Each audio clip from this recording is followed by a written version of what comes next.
afraid to die if we can all be together. आज इस chapter की मैं आपको एक क्विक रिव्यू दूंगी, क्विक रीडिंग करूंगी ताकि आपको इसके इंपॉर्टेंट वर्ड्स पता चल जाए, इसके इंपॉर्टेंट इंसिडेंट्स और छोटी डिटेल्स इस चैप्टर की पता चल जाए, जो आपको बहुत हेल्प करेंगी आपके एग्जाम्स में आंसर्स लिखने के लिए.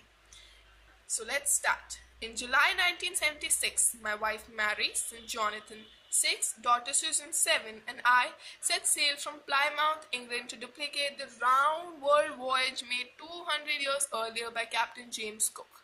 इसमें हमें ये पता चलता है कि नरेटर अपनी एक वाइफ मैरी, सन जॉनथन जो 6 इयर्स की है और डॉटर सूजन जो 7 इयर्स की है, प्लायमाउथ इंग्लैंड से वो इनके साथ एक वर्ल्ड ट्रिप पे जाना चाहते हैं थ्रू सी. और वो ये क्यों कर रहे हैं? क्योंकि वो चाहते हैं कि वो कैप्टन जेम्स कुक को वो कॉपी करना चाहते हैं, डुप्लीकेट करना चाहते हैं, जो आज से उन्होंने 200 years पहले बनाई थी.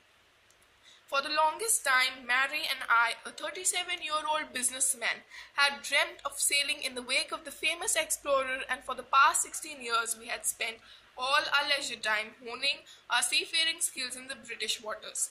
यहाँ पर हमें ये बता रहे हैं कि 37 years के हैं वो, और वो एक बिजनेसमैन है और आज से 16 साल पहले से वो इस जर्नी की तैयारी कर रहे हैं. ब्रिटिश वाटर्स में वो इसकी प्रैक्टिस भी कर रहे हैं. Our boat, Wave Walker, a 23-meter 30-ton wooden hull beauty, had been professionally built. उन्होंने इस जर्नी के लिए खुद एक स्पेशली एक बोट बनवाई थी जिसका नाम उन्होंने वेव वॉकर रखा था, और वो बहुत प्रोफेशनली बिल्ट थी स्पेशली इतनी बड़ी वॉयज के लिए. And we had spent months fitting it out and testing it in the roughest weathers we could find. वो आगे हमें ये भी बताते हैं कि उन्होंने इसकी टेस्टिंग भी करी थी. मंथ्स के बाद करते रहते थे वो इसकी टेस्टिंग कि कभी कोई रफ वेदर आएगा सी में तो क्या ये बोट स्टैंड कर पाएगी कि नहीं. The first leg of our plan 3-year-old. यहाँ पे हमें ये पता चलता है कि उन्होंने ये जर्नी कितने टाइम की थी. ये टोटल जर्नी, ये जर्नी थी 3 साल की. इसके फर्स्ट फेज के बारे में वो अब हमें बता रहे हैं. In the first leg of a plan 3 years, 10,500 kilometers journeyed past pleasantly as we sailed down the west coast of Africa to Cape Town. वो हमें आगे ये बताते हैं कि उनकी जर्नी का फर्स्ट फेज जहाँ पे उन्हें इंग्लैंड से अफ्रीका जाना था वो बहुत प्लेजेंटली बीता. आगे there, before heading east, we took on 2 crewmen, American Larry Vigil and Swiss Herb Sigler, to help us tackle one of the world's roughest sea, the Southern Indian Ocean.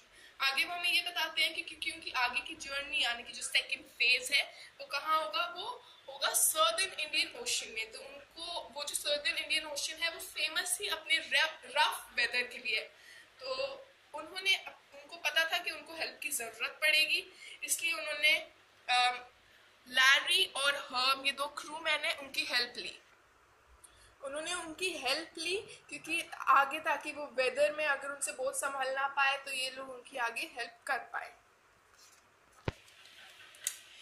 On our second day out of Cape Town, we began to encounter strong gales. For the next few weeks, they blew continuously. Gales did not worry me, but the size of the waves was alarming, up to 15 meters as high as our main mast. वो आगे हमें ये बताते हैं कि second day जब वो Cape Town से जा चुके थे, अब वो एनकाउंटर कर रहे थे वो बड़ी बड़ी वेव्स को.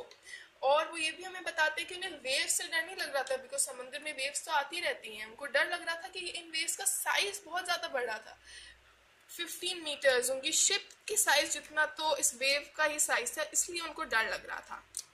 December 25 found us 3,500 kilometers east of Cape Town. Despite atrocious weather, we had a wonderful holiday complete with a Christmas tree. New Year's Day saw no improvement in the weather, but we reasoned it had to change soon. आगे वो हमें ये बताते हैं कि December 25 यानी कि Christmas के दिन उन्होंने हमें अपनी पोजीशन बताई है कि वो कहाँ है. वो केप टाउन से 3,500 किलोमीटर्स पहुँच चुके हैं ईस्ट, और यानी कि वेदर वहाँ पर भले ही गंदा था लेकिन फिर भी उनकी क्रिसमस बहुत अच्छी थी. एक क्रिसमस ट्री के साथ उन्होंने बनाई. उनकी वो क्रिसमस हॉलीडे बहुत अच्छी थी, क्रिसमस ट्री के साथ थी. वो आगे में बताते हैं कि न्यू ईयर से यानी कि 5-6 दिन बाद भी वेदर में कुछ इम्प्रूवमेंट नहीं हुआ था, लेकिन फिर भी उन्होंने सोचा कि अभी वेदर ठीक नहीं है क्योंकि मे बी आगे ठीक होना हो आगे. And it did change for the worse. यहाँ पर वो हमें बताते हैं कि हाँ वेदर में बदलाव तो आया, लेकिन किसके लिए आया? और भी बुरा होने के लिए आया. At dawn on January 2, the waves were gigantic. We were sailing with only a storm jib and were still making 8 knots. यहाँ पे मैं आपको 2-3 टर्म्स समझाना चाहूँगी. वो यहाँ पर हमें ये बताते हैं कि जो वेव्स हैं वो gigantic थी. आप gigantic वर्ड यूज़ कर सकते हैं, अच्छा वर्ड है. और वो यहाँ पर हमें बताते हैं कि उनके पास एक स्मॉल स्टॉर्म जिब था. अब ये स्टॉर्म जिब क्या है, ये आप समझ सकते हैं कि एक मेटल की चेन टाइप होती है जो अगर आप समुद्र में फेंक तो आपकी शिप रुक जाती है, बहुत हैवी होती है इसलिए रुक जाती है. एंड वो यहाँ पर हमें 8 नॉट्स बता रहे हैं. ये स्पीड होती है. 8 नॉट्स वैसे इंफॉर्मेशन के लिए 14.16 किलोमीटर पर आवर होती है. As the ship rose to the top of each wave, we could see endless, enormous seas rolling towards us, and the screaming of the wind and the spray was painful to ears. वो आगे हमें बता रहे हैं कि ये experience कैसे बहुत ज़्यादा डरावना था उनके लिए. वो ये बता रहे हैं कि जो शिप है वो आगे बढ़ती जा रही थी, वेव्स आती जा रही थी, बहुत बड़ी बड़ी वेव्स हो रही थी, उनकी शिप रोल कर रही थी और इतनी ज़्यादा विंड आ रही थी, स्प्रे पूरा मुंह पे आ रहा था पानी, और बहुत डरावना था ये experience. To slow the boat down, we dropped the storm jib and lashed a heavy mooring rope in a loop across the stern. वो यही बता रहे हैं कि वो जो storm jib था वो उन्होंने नीचे फेंक दिया क्योंकि अब मौसम इतना ख़राब हो गया था कि वो रुकना चाहते थे.